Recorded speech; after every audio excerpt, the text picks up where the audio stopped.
It started with a knock. Or maybe it was footsteps. You know that moment between dreaming and waking, when everything feels like it's floating? That's where I was. Half asleep, blanket wrapped around my legs, the hallway light slipping through the crack under my door. My mind wasn't sure if I was dreaming or remembering something from long ago. But then there he was. Liam. Standing in the doorway. Just standing there. Quiet. Still. And for a second, just 1 second, I felt something shift inside me. Something I still can't fully explain. That night changed everything. They say the ones we love the most can hurt us in ways we never imagined. But what they never tell you is how confusing it is when the lines blur, when the hurt doesn't come from betrayal or anger, but from closeness. From someone seeing you too clearly. Holding your pain without judgment. What do you do when love and loneliness get tangled together in the dark? When silence in the night isn't just silence, it's a warning you ignore. I wasn't always like this. I wasn't always this vulnerable. But life has a way of softening the edges of even the strongest people. And when you're a mother, a wife, a woman who's spent years putting everyone else first, there comes a moment when you stop feeling like someone's person and start feeling invisible. I didn't see it coming. I didn't see him coming. Liam was my boy. My sweet, quiet, sensitive son. And yet, that night, something in his eyes didn't feel like the boy I raised. It felt like someone who saw me, not just as mom, but as a woman. And I let him look. I shouldn't have. But I did. This story isn't easy to tell. And if you're still here, maybe there's a part of you that understands. Maybe you felt it too, the aching silence in your own home. The kind that makes the sound of footsteps feel like comfort, even if they're coming from the wrong direction. I've never told anyone this. Not my husband. Not my friends. But today, I'm telling you. Not because I'm proud. God, no. But because if I don't speak this out loud, it's going to eat me alive. So before we begin, I want to say this. This story isn't black and white. It's gray, messy, painful, and all too real. If you've ever felt forgotten, if you've ever made a choice you can't explain, or stood at the edge of something you knew could ruin you, you'll understand. You might even relate. So subscribe now, because what you're about to hear will stay with you. This isn't just a story. It's a confession. And once I start, there's no going back. I guess to understand how things got to that night, you'd have to know what my life looked like before it happened.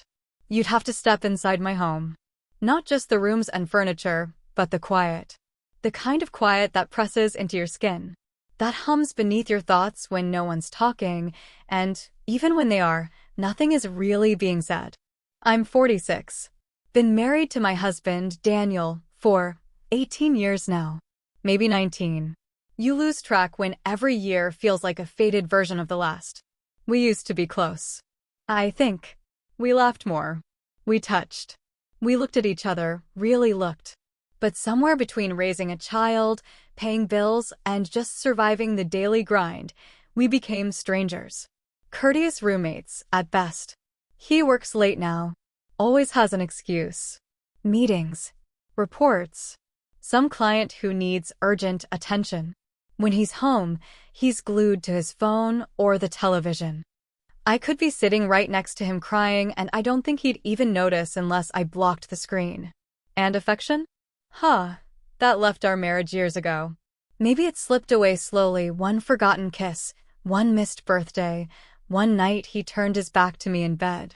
Or maybe it disappeared all at once, and I just didn't realize until I reached out in the dark one night and felt nothing but cold sheets beside me. And yet, I stayed. Why? Because that's what we do, right? We stay. For the child. For the house. For the comfort of routine, even if it's suffocating. Now, Liam. My son. He's not Daniel's. I had him when I was barely 20, single, terrified, and just trying to keep us afloat. And even though life was hard, those early years with Liam were full of something real. Raw love. Sleepless nights and tear-streaked cheeks. Sure, but real connection. When I met Daniel, he stepped in. Provided for us. He wasn't cruel. He gave Liam his name, his roof, his version of fatherhood. But there was always a distance between them. A quiet wall.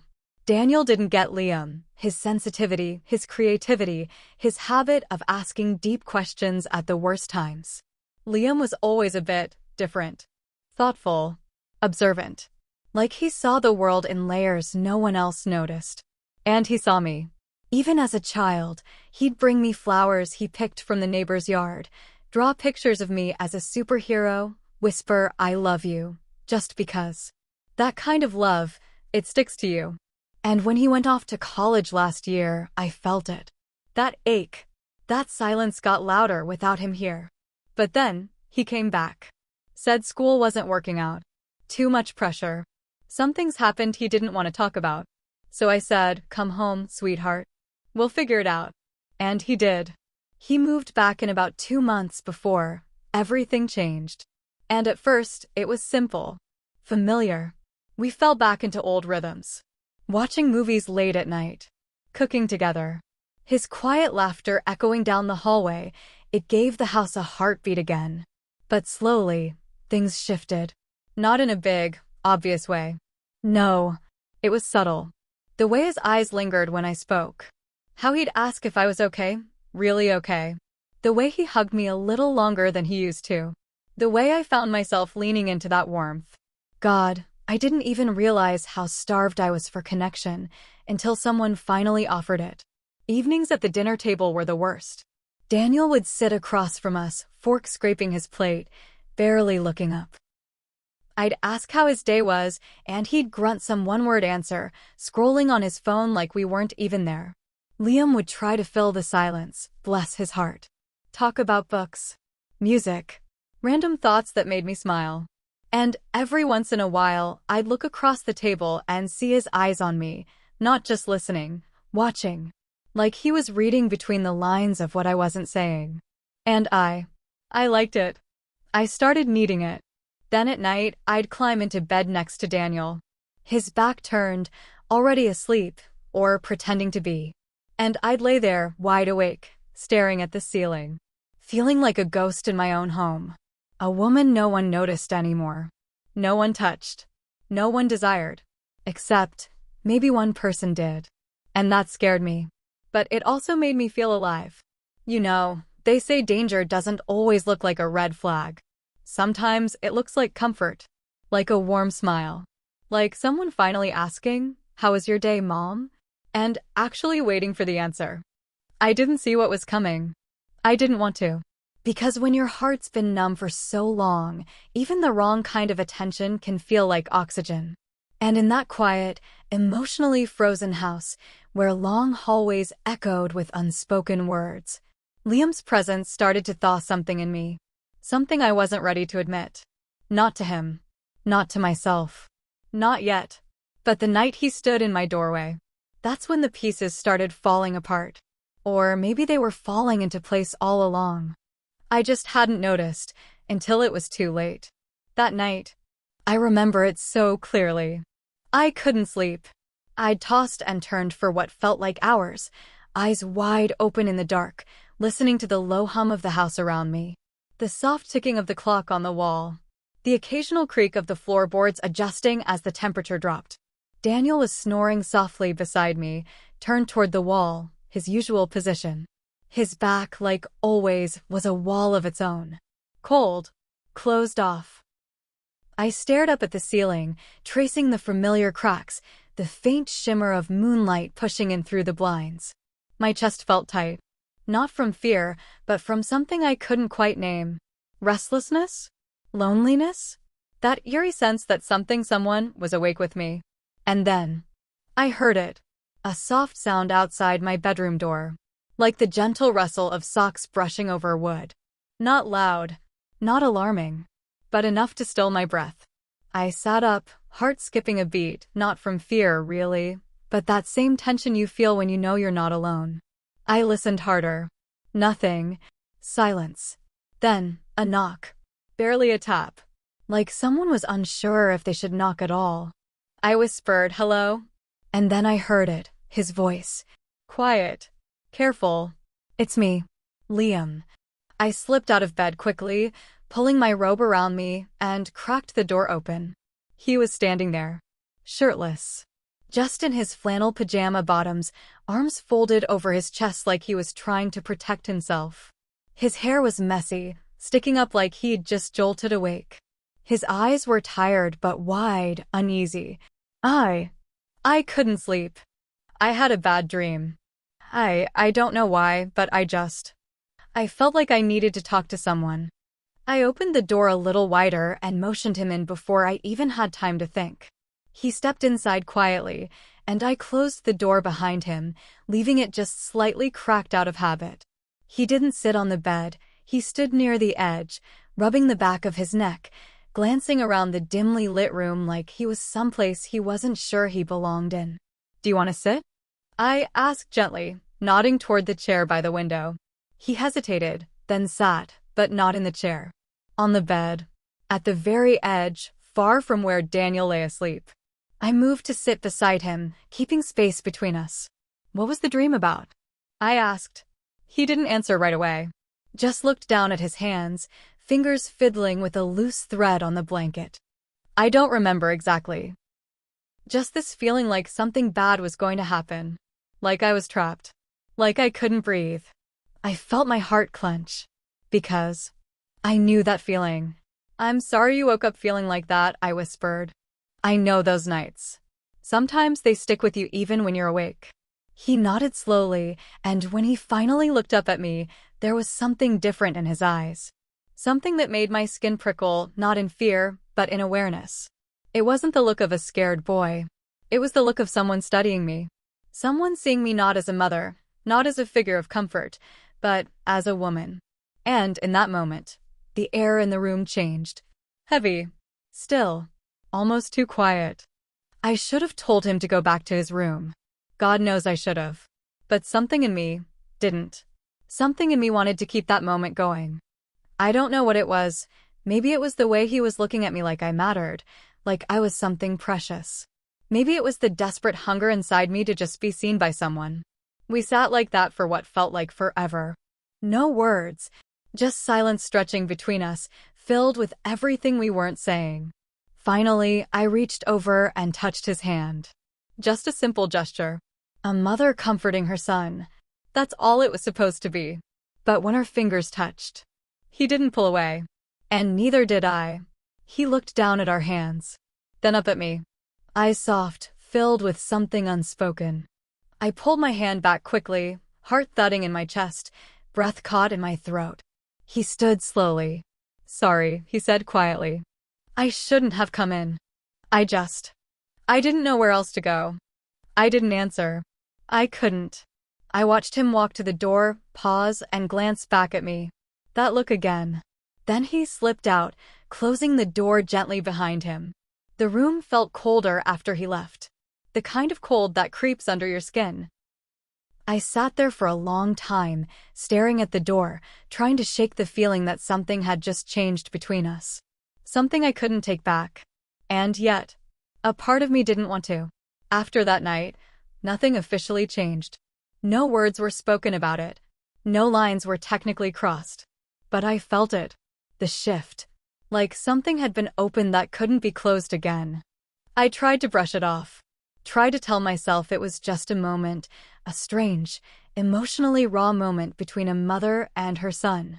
He was vulnerable. I was tired. That's all. He's just worried about me, I told myself the next morning, as I poured my coffee and stared blankly at the sink full of dishes. He just had a bad dream. That's normal.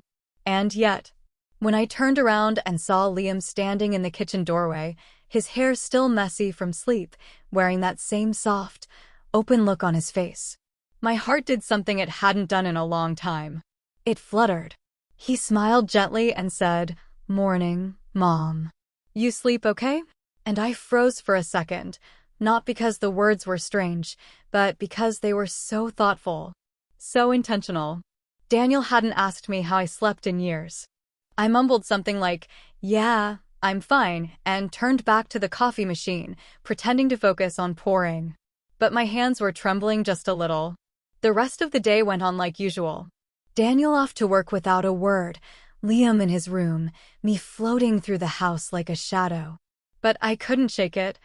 I kept replaying the night before in my head like a movie I couldn't pause. The way Liam looked at me, the warmth of his hand beneath mine, the silence. And what was worse was realizing that a part of me missed it.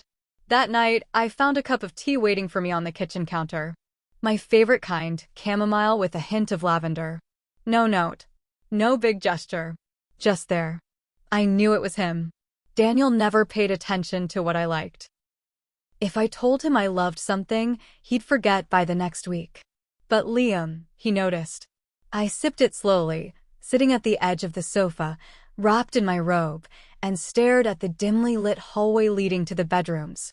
The house was quiet, but I could feel him. I could feel his presence. The awareness lingered in my chest like a weight, one I wasn't sure I wanted to let go of. And that's when the guilt started creeping in. Because nothing had happened, right? But my thoughts were no longer clean. I caught myself dressing more carefully in the mornings, fixing my hair before coming downstairs, checking how I looked in the hallway mirror. And I hated myself for it. Because what kind of mother starts caring what her son thinks about how she looks? But it wasn't just about him. It was about me. Feeling like I existed again. Like someone saw me. Like someone wanted me to feel okay. Even if it was Liam. One afternoon, I was cooking, just chopping vegetables for dinner, and he came up behind me, reached past to grab something from the shelf. His hand brushed my shoulder. Lightly. Barely there. But I flinched. Not because it was inappropriate, but because it sent a jolt through me. A spark. And I stood there for a full minute afterward, knife in hand, heart pounding in my ears, wondering what the hell was wrong with me. Was I imagining it? Reading into everything because I was so damn lonely? Or was I wanting it? The question made me sick. I told myself to stop. That I was spiraling. That this was dangerous. That I needed to be a mother, not some broken woman searching for scraps of affection wherever she could find them. But then Liam would walk into the room, smile that quiet smile, and ask if I wanted to watch something together later. And all those rational thoughts melted like snow under sunlight. I kept asking myself over and over, is this just comfort? Is this just two lonely souls clinging to each other in a house that forgot how to love?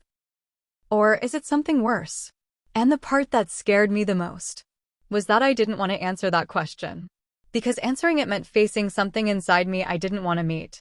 That part of me that wasn't just a mother or a wife, but a woman. A woman who had been ignored, dismissed, touched out, worn down, and left to rot in the corners of her own life. And now, someone was opening the curtain. Not just any someone. My son. But I wasn't ready to let go of the warmth. Not yet. So I sat with the shame. Let it fill the quiet spaces. Tried to swallow it down every night when I laid beside my husband, his back turned, as always, and stared at the ceiling, replaying every moment that wasn't supposed to mean anything, but somehow meant everything. After that night, things started happening more often. Quiet things. Subtle things.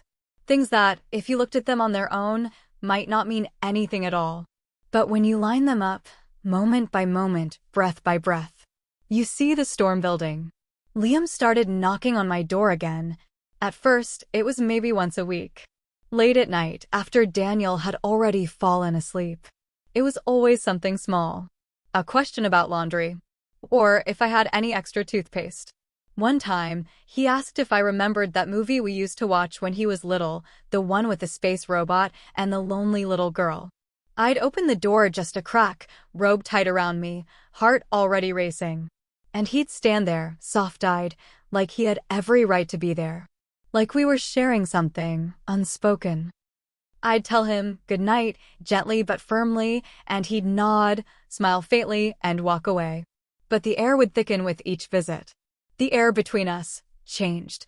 And then there was the night I fell asleep on the couch. It had been a long day. I was drained. I think I'd cried in the laundry room earlier, hiding behind the dryer so Daniel wouldn't hear me. I don't even remember what movie was on. Just the faint flicker of the screen, my body curling into the throw pillow, exhaustion pulling me under. And then, I felt it. A soft touch, gentle fingers brushing my hair back from my face. I opened my eyes slowly, heart thudding. It was Liam, kneeling beside the couch, looking at me like I was something fragile, something sacred. I didn't speak. Neither did he. He tucked a loose strand of hair behind my ear and whispered, "You looked cold." Then he draped the blanket over me and stood up slowly. Walked back down the hallway. Left me there with my heart pounding out of my chest. I didn't move. I didn't breathe. I just laid there, paralyzed. Not because of fear, because of how good it felt. And how wrong that was. Later, in the safety of my bed, I tried to talk myself out of what had happened. Told myself he was just being kind, gentle. He wasn't thinking the things I was afraid he was thinking. It was me. It had to be me. My fault. My projection. My broken, starving heart playing tricks on my mind. But something deep down said otherwise. The next morning, I found him in the kitchen, humming softly, making scrambled eggs. I tried to act normal. Tried to ask about his plans for the day.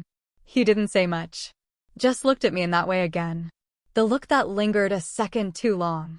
That felt like it peeled back layers of me I didn't know were still visible. I tried to pull away from it. Tried to put my energy into fixing things with Daniel. I asked him if he wanted to go out for dinner, just the two of us. Somewhere nice. I even put on makeup, curled my hair, wore the blouse he used to compliment back when he actually noticed me. And he looked at me like I was a stranger. "Why this sudden date night thing?" he asked, his tone dry. I shrugged. Just thought we could use some time together. We haven't gone out in a while. He sighed, barely looked up from his email. "I'm tired. It's been a long week. Maybe next time. Next time. Always next time. Never this time."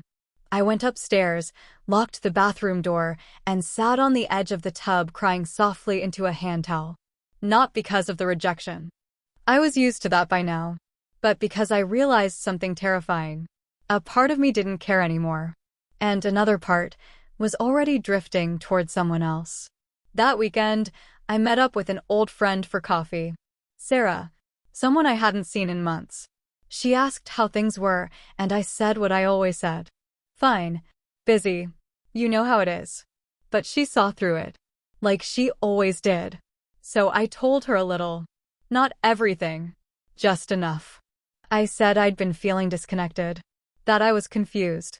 That I'd been getting attention from someone I wasn't expecting, and it made me feel alive in a way I hadn't in years. She paused, stirred her coffee slowly, and said, "Don't mistake emotional hunger for love. Starvation makes anything taste sweet." I didn't say anything back, because I knew she was right. But I also knew it was too late. That night, I found a note, folded neatly on my pillow. Liam's handwriting. Small. Careful. It said, "I know you feel it too." No name. No signature. Just that.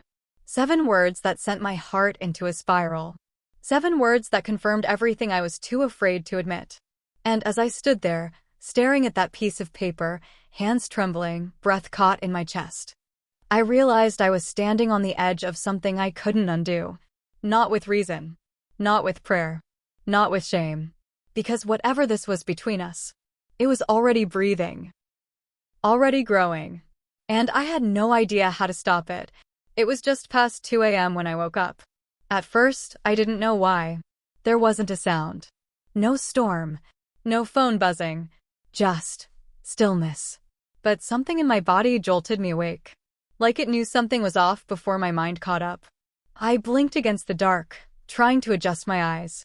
The hallway light was off. Daniel was asleep beside me, his breath steady, slow, unbothered. And then, I saw it. A shape in the doorway. Still. Silent. Watching. My breath caught in my throat. For a second, I thought I was dreaming. Or worse, losing my mind. But then the figure stepped forward slowly, just enough for the moonlight to catch his face. Liam. Standing in my room. Barefoot. Quiet. Eyes wide with something between pain and longing. I sat up too fast, heart pounding. "Liam, what are you doing?"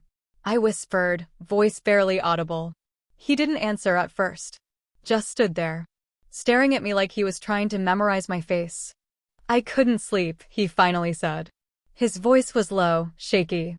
"I kept thinking about that note," I said quickly, trying to shift the air, make it lighter, pretend this was still normal. "You shouldn't have, I meant every word," he interrupted. And my whole body went still. He stepped closer. Not too close. Just enough to be inside the room now. "I can't pretend anymore," he said. "Liam, stop," I whispered, voice trembling. "No. Please. Just let me say it," he said, his voice cracking. "I care about you, not just as a son. I know how that sounds. I know it's wrong. But I've tried to bury it. I've tried to push it down. And every time I look at you, it gets harder. You're not just my mom. You're the only person who sees me, who listens, who makes me feel like I matter." Tears were welling in his eyes now. And mine. I couldn't speak. I couldn't move. I was frozen in that moment, caught between horror and heartbreak. Because the truth was, a part of me had been waiting for him to say it. Not because I wanted to hear it, but because I knew it was coming. And once it was out loud, there was no going back. "Liam," I whispered, barely able to breathe. "You don't know what you're saying." He shook his head slowly. "I do. I know it's messed up. But you're the only person I feel close to anymore. I don't care if it's wrong. I needed you to know." The room felt like it was closing in around us. Every second was thick with unspoken thoughts, burning shame, and this heavy, electric grief that I couldn't escape. I looked into his eyes that once looked up at me from a child's face, now filled with something entirely different. And for a second, I hated myself. Because I didn't scream. I didn't yell. I didn't push him out of the room. I just sat there, frozen, tears on my cheeks, heart pounding so loudly I was afraid Daniel might wake up just from the sound of it. And then, footsteps. In the hallway. "Daniel." I turned my head quickly. The bedroom door was still slightly open, just an inch. I saw the shadow of him walking by. He didn't stop. Didn't look in. Just walked past. Back toward the bathroom. Or maybe the kitchen. I don't even know. But that split second, seeing his silhouette, feeling Liam's eyes still on me, that's the moment it hit me. Everything had already changed. The line between right and wrong had blurred so quietly, so slowly, that by the time we stood at the edge, I didn't even realize I was looking down. And the worst part? Some part of me didn't want to look away. After that night, I stopped being able to look Liam in the eyes. Not because I didn't care, but because I cared too much. And the weight of what almost happened, of what was said, was now a presence in the house. Thick. Suffocating. Like smoke after a fire no one wants to admit ever started. I avoided him. I started waking up earlier, locking the bathroom door when I showered, keeping the bedroom door closed and pretending I was asleep when he passed by. I kept my movements small, mechanical. Folding laundry. Washing dishes. Wiping counters that weren't even dirty.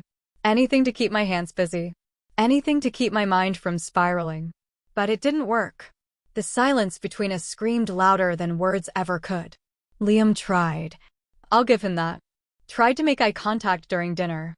Tried to ask how my day was when I passed him in the hallway. One afternoon, he even stood outside the door while I folded towels in the laundry room. "Mom, can we just talk?" His voice was soft. Careful. Still that same Liam, gentle, sensitive, always watching for cracks. But I didn't answer. Didn't even move. I just waited until his footsteps faded away. Because I knew, if I opened that door, if I opened that conversation, I might not be strong enough to close it again. Daniel started noticing. Not everything, but enough. He asked me if I was feeling okay one morning. Said I looked pale. Asked why I hadn't touched my toast. I shrugged. Said it was nothing. Just tired. But the truth was, I hadn't been eating much. Food tasted like ash. Sleep felt like punishment. My body buzzed with anxiety every night, thoughts spinning so fast I felt sick.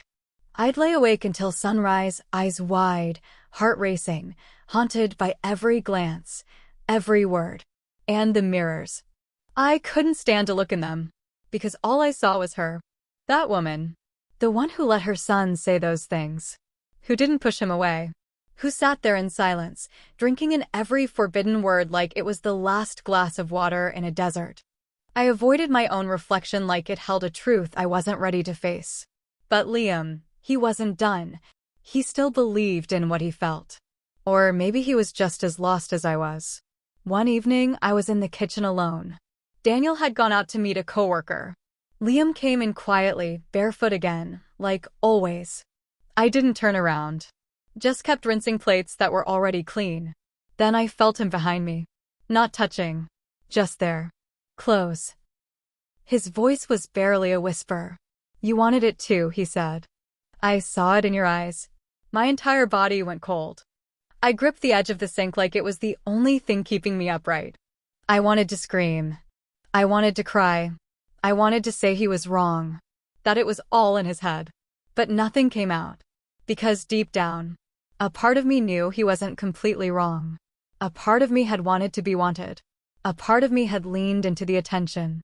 And that part one buried so far down, I almost believed it wasn't real. But Liam, he dragged it to the surface. And now it wouldn't go back. I didn't respond to him. Didn't even turn around. He stood there for a few seconds more, breathing softly.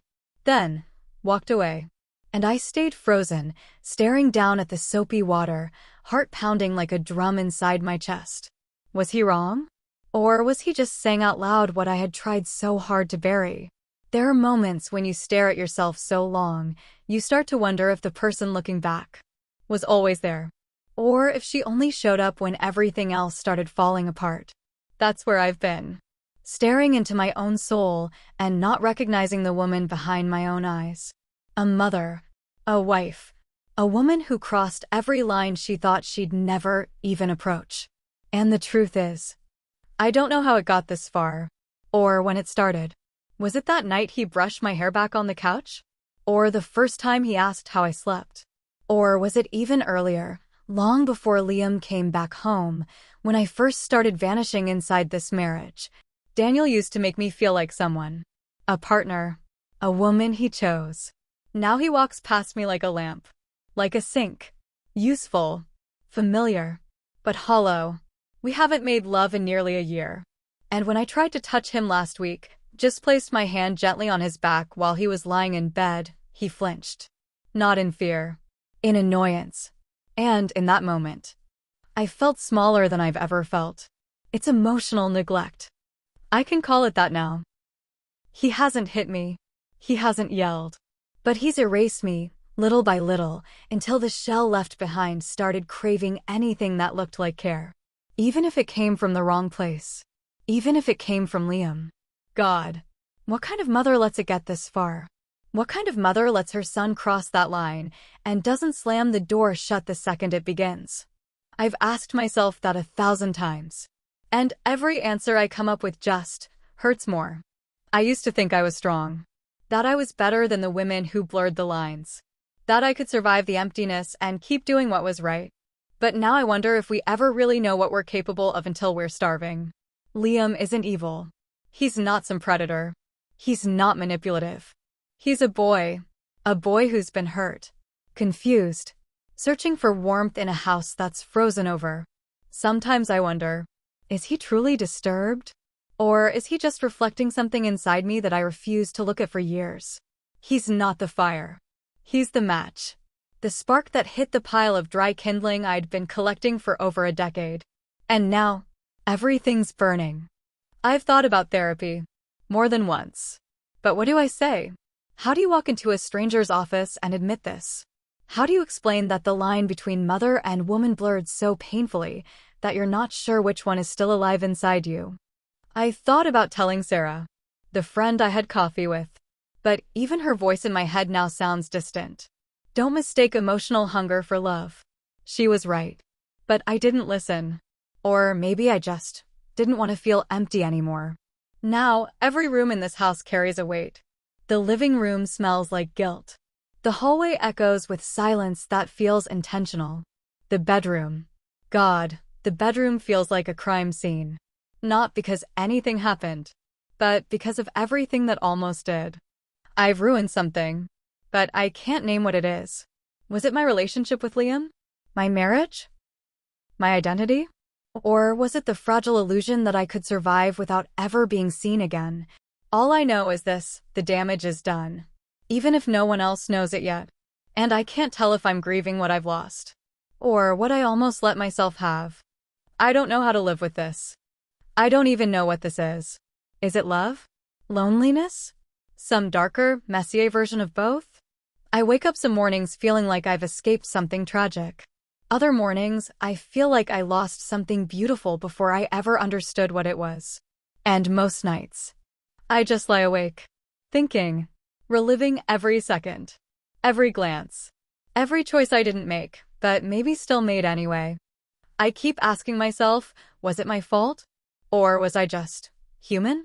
Because people talk about infidelity like it's black and white, a physical act, a betrayal behind a closed door. But no one talks about the things that happen before that. The long nights, the silence, the way your heart aches for someone to notice that you still exist. And when that someone happens to be the last person in the world you'd expect, what do you do with that? I'm asking because I genuinely don't know anymore. So please, if you've ever felt this way, if you've ever had a moment you can't explain, a feeling you never meant to have, if you've ever crossed a line in your mind, even if you never crossed it in your body, talk to me. Tell me in the comments. Tell each other. Help me understand, because I'm drowning in questions I can't say out loud to anyone else. Maybe your words will help me make sense of mine. And maybe, just maybe, someone else out there watching, listening, suffering in silence, won't feel so alone. So like, comment, share, subscribe. Not for me, but for anyone who's ever stood at the edge of something they never thought they'd feel. Because sometimes the truth hides in the stories we're too afraid to tell. Loneliness. Loneliness is a slow, quiet kind of hunger. It doesn't scream. It doesn't shout. It whispers, softly, over time. And it eats away at you until anything that looks like love starts to feel like salvation. Even when it isn't. Especially when it isn't. No one ever tells you that the most dangerous kind of affair is the one that happens in your own mind. In those empty spaces between the dishes and the laundry and the sleepless nights. The ones where you start craving touch, craving words, craving recognition. Like oxygen. And if you ignore your own heart for too long, it starts to beat for anyone who listens. I wish I could tell you this story had a clear ending. A clean resolution. But life doesn't always give you that. Liam moved out a few weeks ago. Said he needed space. Said he wanted to get back on his feet. He didn't say anything about that night. And I didn't ask. But he still texts me sometimes. Little things. Made your tea today, thought of you. Caught that old space robot movie on TV. Remember? And every time I see his name on my phone, my stomach knots. Because I don't know what I feel anymore. Guilt? Love? Shame? Longing? Maybe all of it. Maybe none. Some nights, I still wake up in the dark. Heart racing. Listening. Certain I heard footsteps outside my door. And the worst part is, I don't know whether I want to see him there or not.